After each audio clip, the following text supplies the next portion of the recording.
Born and raised in Owensboro, Kentucky. Went to high school at Davis County High, played soccer there. Went to region multiple times. Soccer was a big part of my growing up. Every weekend we would have tournaments and we would just pack our things and go. We didn't go to very many vacations because soccer was our vacation. I really enjoyed that part of my young years. Slow, methodical, to the point first, and then you kind of get creative afterwards. If you don't have a good foundation of the facts, the layout of the land, as they say, then you're not going to be able to be creative in the relevant portions of it. And that's kind of what I learned from soccer and other sports is that you've got to know your fundamentals and then get creative with it. Worst job I ever had was definitely being a bagger at Kroger and being a cashier at Kroger. What I learned from it was that's what I did not want to do for any length of time, but more importantly, it showed me what and how hard that job actually is. Even though it's a simple task, I mean, it's kind of hard to do that every single day, and to be on. When you think of cleaning up after people and bathrooms, I'll save that detail for another day, but let's just say it's not the cleanest. Some things I just wish I had not seen. I found myself in trouble with the law, was walking down the street with the wrong people, and I did not get the justice that I should have gotten. In fact, I got worse. I got a worse deal than the person that actually committed the crime. From then on, I was just like, well, I have an interest in this, and maybe pursuing an avenue in law would be something I'm interested in. It's a sandwich, and I'm very heated about this. My sister-in-law and I had a conversation about 3 or 4 months ago, and it was a heated conversation. She does not believe, incorrectly, she does not believe a hot dog is a sandwich, and I firmly believe a hot dog is a sandwich, and I will argue with anyone who says it is not because it fits the Webster dictionary term for what is a sandwich.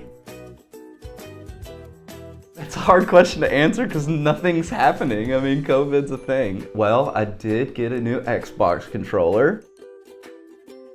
That makes me sound like a boring person, though. Maybe you're just boring. Maybe I am just boring.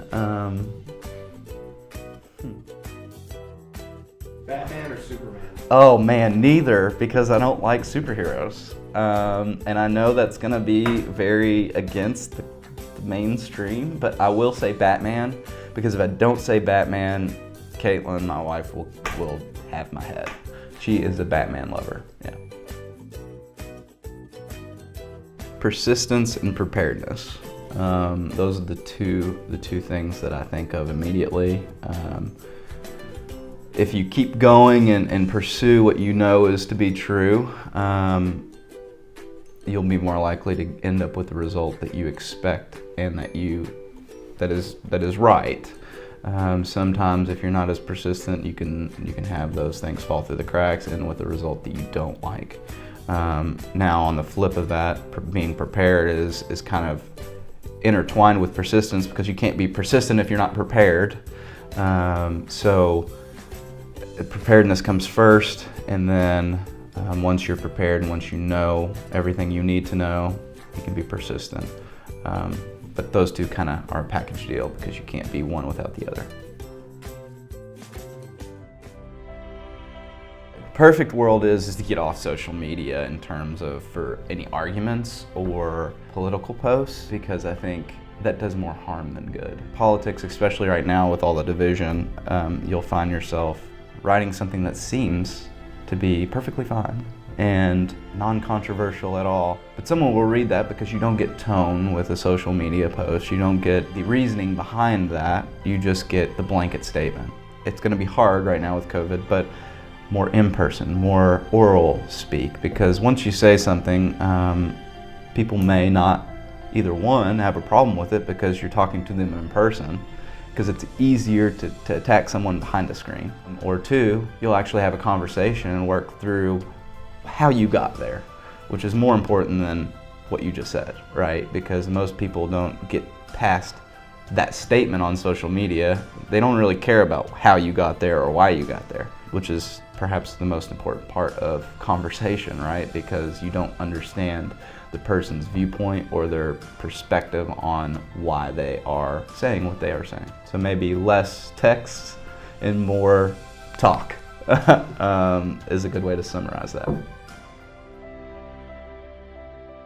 Being dedicated means time. I mean, you can't be dedicated if you're not willing to devote your time to something, whatever that something is. Here we devote our time to legal cases and legal problems. The next portion is spending that time correctly. Is devoting 5 minutes to this case right now going to benefit it longer than if I devote 20 minutes when it's less fresh?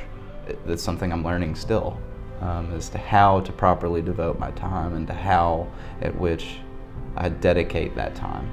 The word dedicated has so many different meanings, so it's hard to say the one, but I think that's the one that makes the most sense to me.